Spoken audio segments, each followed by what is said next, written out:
qu'est-ce qui fait qu'il y ait différentes sortes d'entrepreneurs?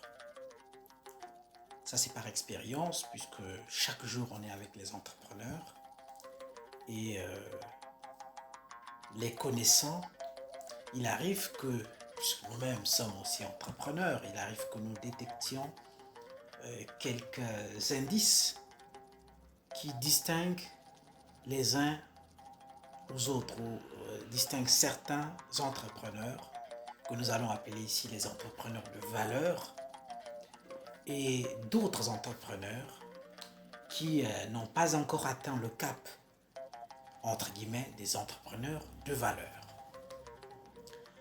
Alors, nous allons plus parler d'eux, les entrepreneurs de valeur. Ils sont nombreux, partout.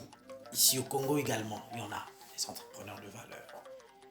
On n'en trouve pas que sur le net, on n'en trouve pas qu'en France, on n'en trouve pas qu'aux États-Unis. Au Congo, il y a des entrepreneurs de valeur.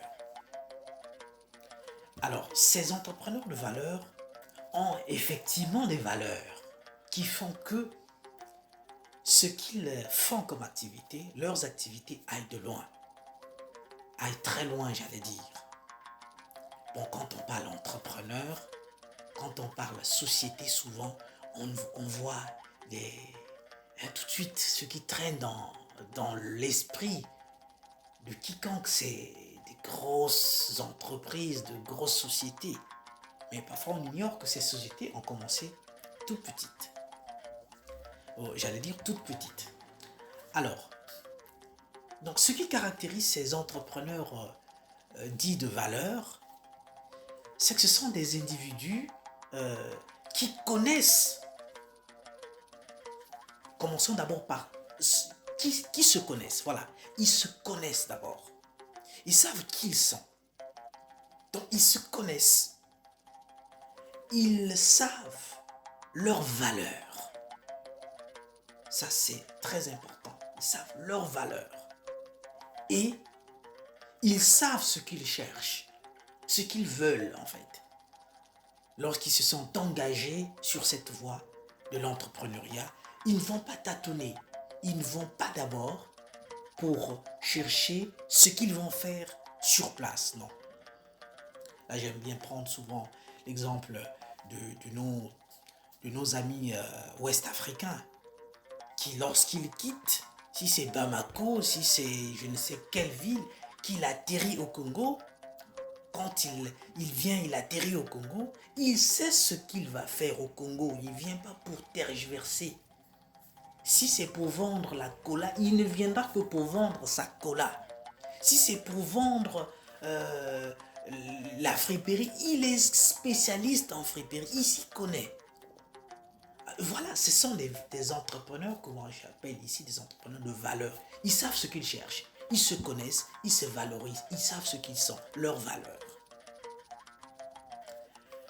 Ensuite, ils sont stratèges. Alors, vous savez que la stratégie, c'est le socle même de la réussite entrepreneuriale. On ne peut pas se lancer dans l'entrepreneuriat et manquer de stratégie. On va échouer tous les jours. On va penser qu'on est maudit, on va penser qu'on a...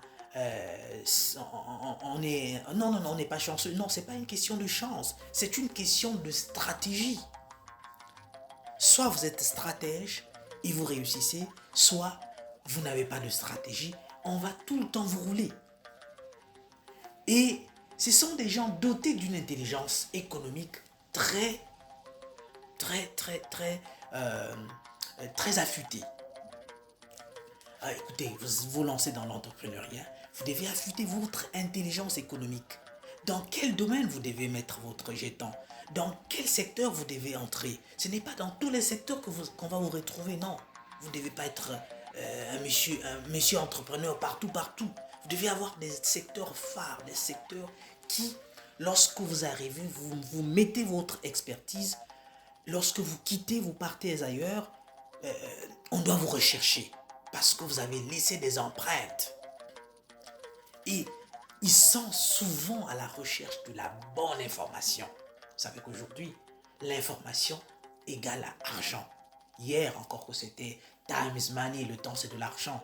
Aujourd'hui c'est l'information qui a pris de la place. Quand vous êtes informé, vous avez l'information, vous avez des moyens, vous avez de l'argent. Et ils sont, j'allais dire, ils ont un discours de gagnant. Ce n'est pas le genre d'entrepreneur. Il s'est lancé. Il a mis son jeton dans une affaire.